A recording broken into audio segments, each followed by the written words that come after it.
Tyson Fury is one of the most skilled and controversial heavyweights of the past 20 years. He's had several great fights and great performances across his career, so today we're going to go through his top 5 most impressive performances to date, knowing that Fury Usyk 2 is coming up. Our number 5 spot is going to go to the Tom Schwarz performance. Now obviously Tom Schwarz is not a great heavyweight, but regardless this was a really good showcase of Fury's offensive skills and defensive skills at the same time. Fury used the first round as a feeling out process, but even then it was clear that Fury was levels above, as he'd piece up Schwarz with a jab and hit him from weird unorthodox angles that he wasn't ready for. Every time Schwarz would throw, he'd hit the gloves or he'd hit the air. By round 2, Fury had basically already won, so he decided to mess around a bit. This was the first time in a while that Fury's really caused damage to someone.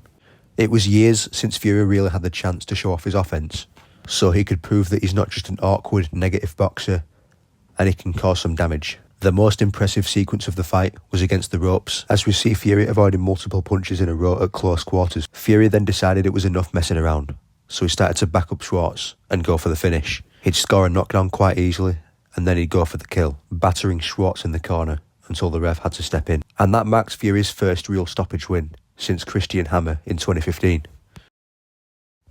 Our number 4 spot is going to go to the Steve Cunningham fight. This wasn't a clean performance by any means, but what makes it so impressive is the way that Fury had to adjust to come through with the victory. Since Cunningham was a cruiserweight champion moving up, Fury thought he could just stick behind the jab with his massive reach advantage and pick apart Cunningham at distance. But Cunningham was more dangerous at distance, as being given space gave him more leverage on his punches. Fury would outbox Cunningham in the first round. Fury was able to stay away from the right hand in the first round, but it wasn't long before he learned that staying at range wasn't the best idea against Cunningham, as Fury would be dropped by a massive overhand right at the start of round 2. Fury saw the punch coming, but it came so quickly that Fury had to go down flat on his back. And with such a bad knockdown, Fury needed to recover. Cunningham went for the kill, but Fury stayed composed and shelled up and made sure he could recover. And it wasn't long before Fury came back with his own offense in round 2, as he'd ease himself back into the fight. What he learned was that sticking behind the jab against Cunningham was a bit dangerous because of how quick his overhand right is. So he had to adjust very quickly, and what he started to do was be more aggressive.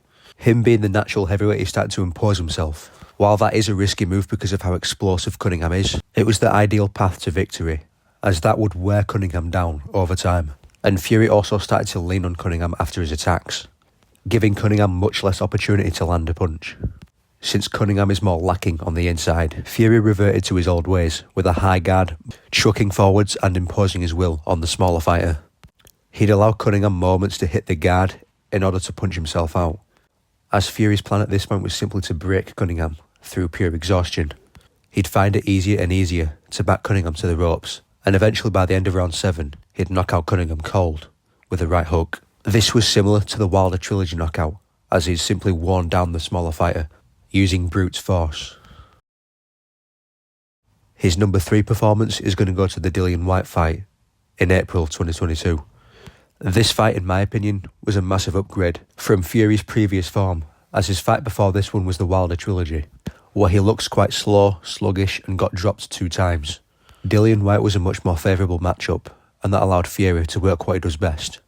Dillian Whyte was more of a counter-puncher with a really dangerous left hook, but Whyte seriously lacked in footwork, so Fury's game plan was very simple. Pick apart the counter-puncher at distance with his straight punches behind the jab.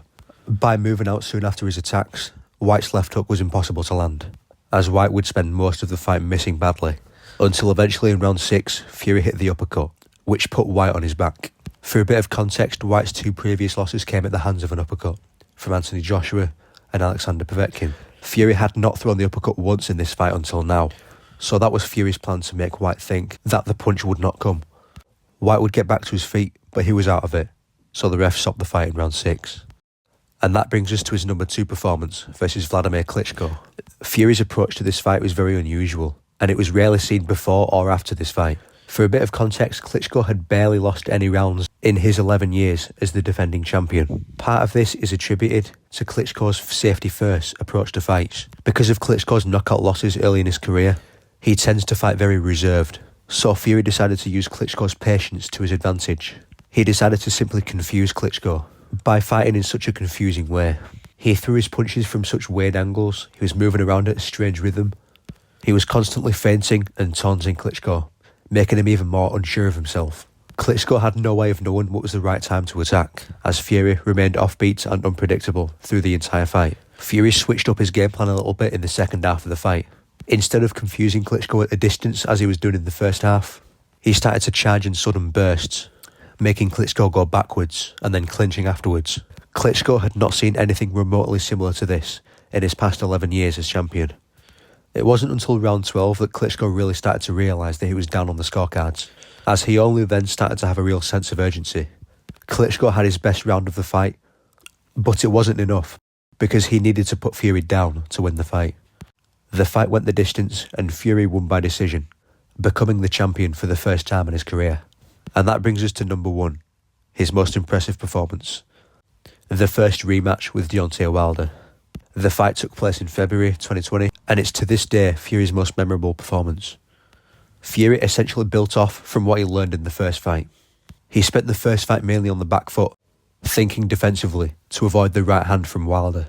But what he learned from the final round of that fight was that if he presses Wilder and makes him uncomfortable, Wilder's quite useless under pressure. So similar to the Cunningham fight, Fury just charged forward, leading with the jab and landing his combinations, then physically leaning on Wilder afterwards to sap his energy. Fury would knock down Wilder for the first time in his career in the third round, and it was all downhill from there. After round 2, Wilder would not land a single right hand on Fury, offering almost no resistance to what Fury was doing. Wilder's balance was clearly all over the place, and in moments he looked scared in there against Fury. The fight from this point onwards was a repeating cycle. Fury consistently lands what he wants on Wilder, and then manhandles him afterwards. What made this fight so impressive was the reputation that Wilder had before this fight. Even though Fury should have won the first fight, Wilder still had a reputation for being the second best heavyweight in the world. And he did score 2 knockdowns on Fury in that first fight, so there were some split opinions going into the rematch. But even the biggest Fury fans were surprised at how hopelessly one-sided this fight was.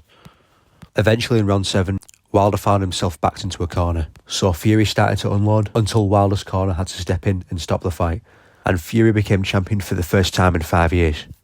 Fury's now set to face Alexander Usyk in a rematch next week. I don't think Fury wins, but it's an interesting fight, and I'm curious to see how both fighters approach. So there you have it. Like and subscribe, leave a comment. Goodbye.